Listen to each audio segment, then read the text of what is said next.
بسم اللہ الرحمن الرحیم، السلام علیکم۔ میں ہوں فہیم اختر، ایک نئے ولاگ کے ساتھ حاضر ہوں، اور آج ہمارے ساتھ ایک بار پھر صدیق جان صاحب موجود ہیں۔ ان سے ہم نے اچھا بھلا کھانا بھی کھایا ہے، چائے بھی پی ہے، تو اب سیاسی صورتحال کے اوپر بھی میں نے کہا چلو گپ شپ کر لیتے ہیں ان سے۔ کل صدیق صاحب پاکستان تحریک انصاف نے بڑا احتجاج کیا، وہ کہ پہلی دفعہ ایسا ہم نے دیکھا اس رجیم میں کہ کنٹینر بھی نہیں لگائے ہوئے، راستے بھی بند نہیں کیے گئے، اور ایسا اتنی زیادہ سختی نظر بھی نہیں آئی۔ لیکن اس کے باوجود ایک خوف تھا پاکستان تحریک انصاف کے ذہنوں میں، کیونکہ راولپنڈی اور اسلام آباد کی اگر ہم بات کریں تو یہاں پر کوئی ایسا ایکٹیویٹی نظر ہمیں نہیں آئی، لیکن لاہور میں بہت زیادہ ایکٹیویٹی تھی۔ حکومت تو پہلے کہتی تھی کہ یہ پروٹیسٹ ناکام ہوا ہے، لیکن بعد میں اعتراف بھی کر لیا، 10 مقدمات درج کر دیے صرف لاہور کی حد تک۔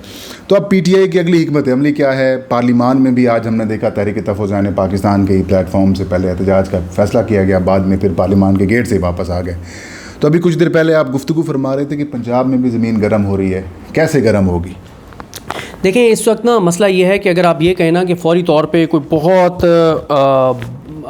بڑی کوئی چیز پی ٹی آئی کرنے میں کامیاب ہوگی جائے گی تو یہ بات غلط ہے نا۔ گراؤنڈ ریالٹیز کو آپ کو ایکسیپٹ کرنا چاہیے، اور آپ کو اپنے دیکھنے والوں کو بالکل ایک گراؤنڈ ریالٹی کے مطابق بات بتانی چاہیے، کیونکہ ہم وہ لوگ ہیں جو سارے دن لوگوں سے مل بھی رہے ہوتے ہیں، کالز پہ بھی بات ہو رہی ہوتی ہے، پی ٹی آئی کے انٹرنل بھی خبریں ہمارے تک آ رہی ہوتی ہیں، پی ٹی آئی کے لیڈر سے بات بھی ہو رہی ہوتی ہے، بہت سی ایسی چیزیں ہوتی ہیں جو آف دا ریکارڈ بھی ہمیں پتہ چل رہی ہوتی ہیں۔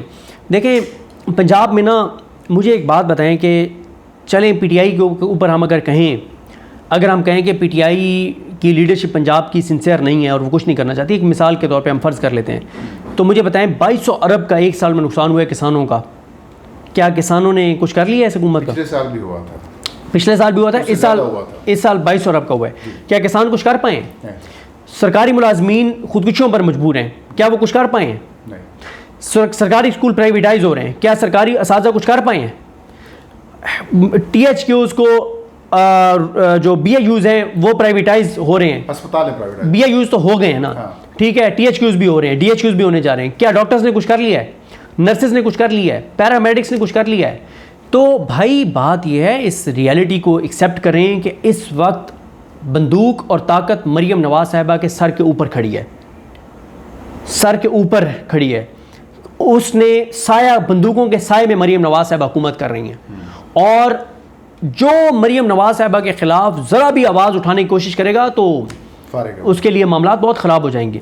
ڈاکٹرز جو ہیں، پہلی بار ایسے ہوا ہے، پہلی بار یہ جو کہا جاتا ہے نا عمران خان اسٹیبلشمنٹ نے بہت عمران خان کے لیے یہ کیا وہ کیا، عمران خان کے دور میں بھی ڈاکٹروں کا احتجاج ہوتا تھا، پہلی بار ایسے ہوا ہے کہ ڈاکٹرز سراپا احتجاج تھے مریم نواز کے خلاف۔ 2 انٹیلیجنس ایجنسیز ایسی جن کا سویلین گورنمنٹ سے کوئی تعلق نہیں ہے، وہ مریم نواز کے لیے ایکٹیو تھیں، ڈاکٹرز کی فیملیز کو تھریٹ کر رہی تھیں، ان کو اپروچ کر رہی تھیں، اور کہہ رہی تھیں انسان بنو، بہت برا تمہارے سے سلوک ہوگا، یہ نہ کہنا کہ کل کو کہ ان کے والدین کو کہا جا رہا تھا کہ پھر نہ کہیے گا کہ آپ کا بیٹا لاپتہ ہو گیا۔ اس حد تک چلی گئی ہماری انٹیلیجنس ایجنسیز مریم نواز کے لیے، ٹھیک ہے، عدالتیں مریم نواز کے ساتھ کھڑی ہیں۔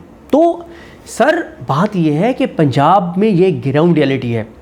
پی ٹی آئی کی جہاں تک بات ہے، پی ٹی آئی میں عالیہ حمزہ کی کیوں تعریف کرتے ہیں سب، صنم جاوید کی کیوں تعریف کرتے ہیں، طیبہ راجہ کی کیوں تعریف کرتے ہیں، عباد فاروق کی کیوں تعریف ہوتی ہے، اور بہت سارے ایسے نام ہیں جو میں سب کے نام نہیں لے پا رہا، ان کی کیوں تعریف ہوتی ہے؟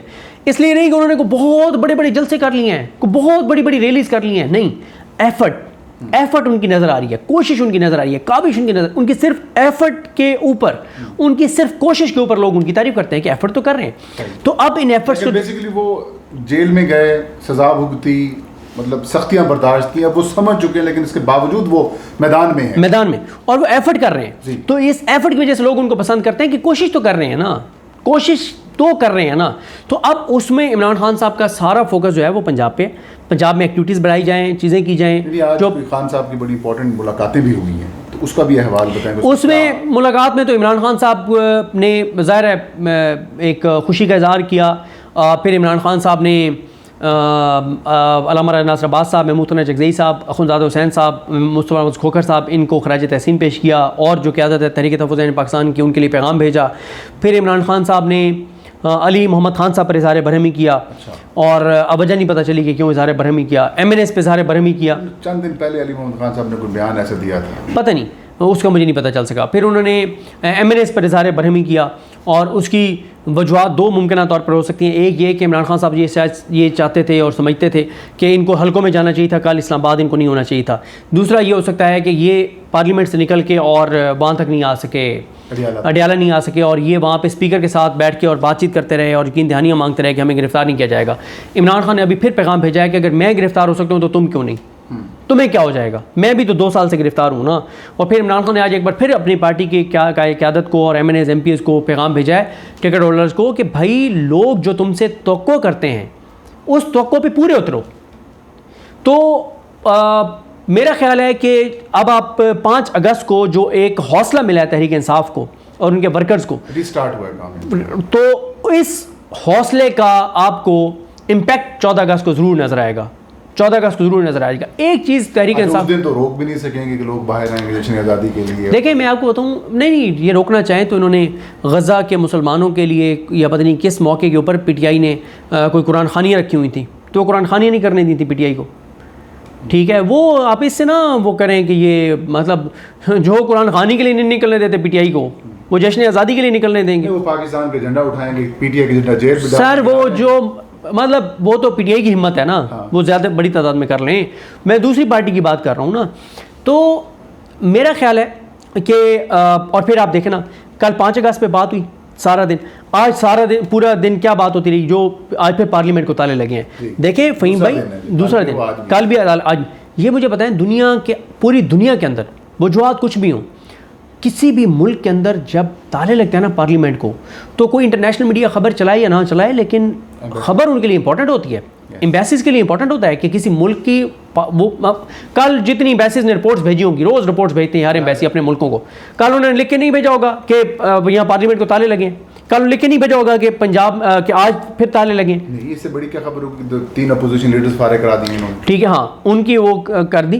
تو آپ کو نا ایسی چیزیں, پی ٹی آئی اب اسمارٹ چیزوں پہ جائے گی. یہ ایک لمبی لڑائی ہے, اس چیز کی ریئلائزیشن عمران خان صاحب کو بھی ہو گئی ہے, تحریک تحفظ عین پاکستان کو بھی ہو گئی ہے. اور تحریک تحفظ عین پاکستان نے تحریک انصاف کو ایک بات کہی ہے, انہوں نے کہا ہے کہ آپ کے ساتھ 80% پاپولیرٹی ہے عوام کی, لیکن آپ مؤثر حکمت عملی نہیں بنا سکے, اس بات کا اعتراف کریں. اب ہمارے اوپر چھوڑ دیں, چھوٹی چھوٹی ہم چیزیں کریں گے, اثر اس کا بڑا ہوگا, امپیکٹ اس کا زیادہ ہوگا. اسمارٹ طریقے سے کام کریں گے, لوگوں کی انرجیز بھی بچائیں گے, ان کے گھروں کو بھی محفوظ بنائیں گے.